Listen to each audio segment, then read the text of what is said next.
Bonjour, nous allons parler de la réforme de la Constitution. Faut-il toucher à quelques articles ou carrément changer toute la Constitution de la RDC? C'est précisément la question à laquelle nous allons apporter des réponses. Cette question devrait, je dirais, devrait intéresser tous les Congolais parce que la Constitution touche le pays auquel nous appartenons tous. Pour certains, les textes de 2006 protègent l'équilibre du pays. Pour d'autres, ils freinent l'évolution des institutions. Certains estiment qu'il faut revoir toute la Constitution car elle serait encore marquée par l'esprit de compromis entre anciens belligérants.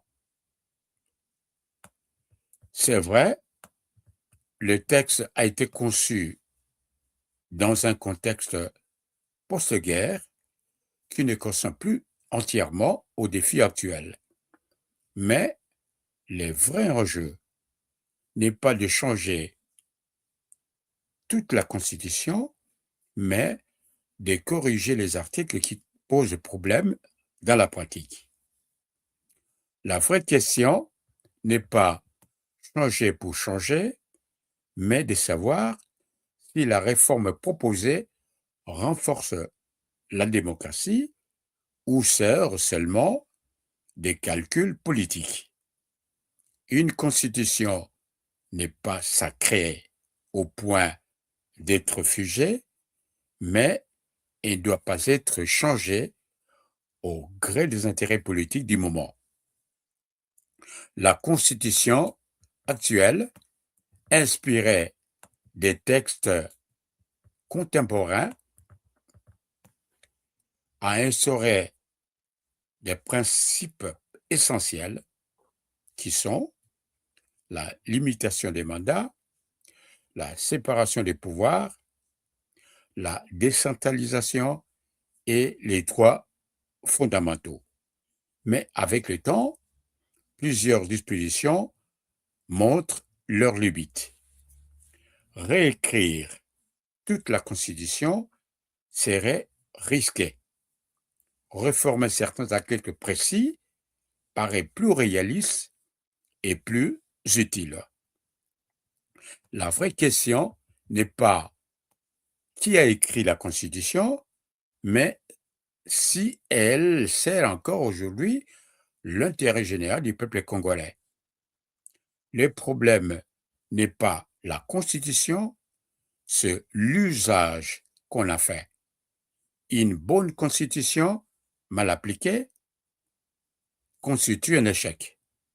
Et une Constitution modifiée pour des intérêts, une Constitution modifiée pour des intérêts politiques égale danger. L'avis des constitutionnalistes est non seulement important, mais souvent décisif dans les débats publics. Ils analysent si la réforme respecte la procédure de révision, ne crée pas de contradictions institutionnelles, protège les droits et libertés, renforce ou affaiblit l'état des droits. Sans cette expertise, une réforme peut sembler politiquement séduisante, mais devenir juridiquement dangereuse. Un bon constitutionnaliste ne regarde pas seulement le texte, mais aussi ses effets à long terme. Dans de nombreux pays, la réforme constitutionnelle est perçue comme une tentative de confiscation du pouvoir. Et c'est là que la méfiance commence. Un pouvoir sans limite, sans contre-pouvoir, c'est le début de la dérive. Une bonne constitution est celle qui protège un peuple et non ceux qui gouvernent. Pour moi, dites-moi, s'il vous plaît, dites-moi en commentaire, faut-il corriger quelques articles ou repartir de zéro? Merci beaucoup pour avoir eu le temps de regarder la vidéo. Likez-la, partagez la vidéo autour de vous et abonnez-vous pour ne pas rater notre prochaine vidéo. Au revoir.